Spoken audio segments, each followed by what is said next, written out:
আমার উপরই পুরোটা ডিপেন্ড করেছিল। তো আমিও সেইভাবে ওর সাথে যেই লুকটা ভালো যায় সেইভাবে আমি ওর লুকটা কমপ্লিট করে দিয়েছি।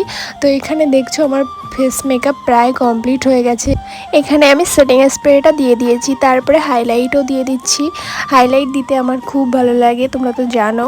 আর হাইলাইট আর লিপস্টিকটা পরাতে আমার বেশি ভালো লাগে। তো চলো তোমরাও লুকটা দেখতে থাকো।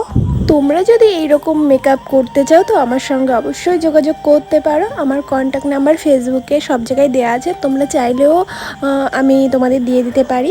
আর আমার ক্লাসও চলছে, তোমরা যদি ক্লাসও করতে চাও আমার সাথে যোগাযোগ করতে পারো। তো এই সুন্দর লুকটা তোমাদের কেমন লাগলো আমাকে কিন্তু শেষ পর্যন্ত দেখে অবশ্যই কমেন্ট করে জানাবে। লিপস্টিকটা আমি নিউড দিয়েছিলাম, দিয়ে দেখছিলাম কিন্তু অতটা না ফুটছিল না ওর ফেসে।